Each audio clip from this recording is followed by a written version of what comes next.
मित्रों, आखिर स्त्रियों को पराये मर्द क्यों अच्छे लगते हैं? क्या है इनकी सच्चाई?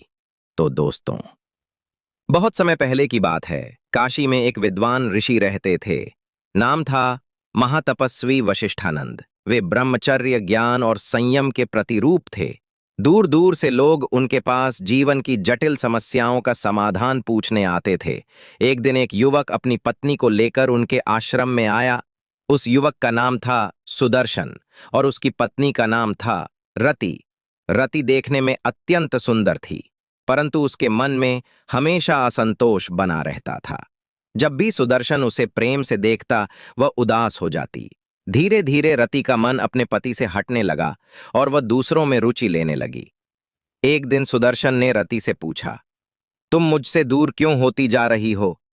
रति ने पहले तो कुछ नहीं कहा, फिर बोली, तुम में अब वो आकर्षण नहीं रहा जो पहले था। मैं नहीं जानती क्यों, पर दूसरे पुरुष मुझे ज्यादा समझदार, ध्यान देने वाले और आकर्षक लगते हैं। यह सुनकर सुदर्शन बहुत दुखी हुआ और पत्नी को लेकर सीधे ऋषि वशिष्ठानंद के पास पहुंचा। सुदर्शन ने रोते हुए सारी बात ऋषि को बताई।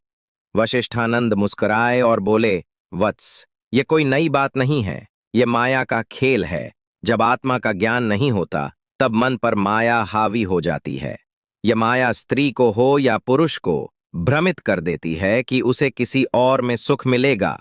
फिर उन्होंने रति की ओर देखा और पूछा, बेटी, तुम मुझे बताओ, जिस मिष्ठान को तुमने बचपन में सबसे अधिक खाया, क्या आज भी वही पसंद है? रति बोली, नहीं गुरुदेव, अब स्वाद बदल गया है। ऋषि बोले, यही मन की प्रकृति है।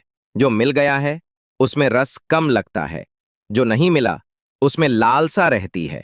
ये दोष न स्त्री का है न पुरुष का, यह मन का दोष है।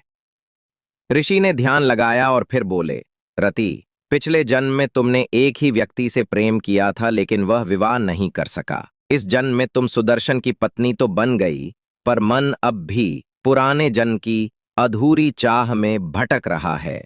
इसीलिए तुम्हारा चित्त अस्थिर है। रति स्तब्ध रह गई। ऋषि ने कहा, संसार में जब तक आत्मा ज्ञान को नहीं पहचानती, तब तक वह हर किसी में पूर्णता ढूंढती है, पर पूर्णता तो केवल परमात्मा में है, स्त्री हो या पुरुष। जब वे बाहरी आकर्षण में सुख ढूंढते हैं, तब वह भ्रम में होते हैं। उन्होंने एक आखिरी बात कही, पति हो या पत्नी, यदि वे एक दूसरे को ईश्वर का अंश मानकर सेवा करें, तो न कभी पराये अच्छे लगेंगे, न मन विचलित होगा। जब तुम एक ही दीपक को देखोगे और उसमें ईश्वर की ज्योति पहचानोगी, तब दूसरों की लौ फीकी लगने लगेगी। उस दिन रति की आंखों से अश्रुधारा बह निकली। उसने अपने पति से क्षमा मांगी और प्रण किया कि अब वह केवल अपने पति में ही प्रभु को देखेगी। सुदर्शन और रति फिर से प्रेम में बंध गए, पर इस बार उनका प्रेम कामना पर नहीं, आत्मा के ज्ञान पर आधारित था।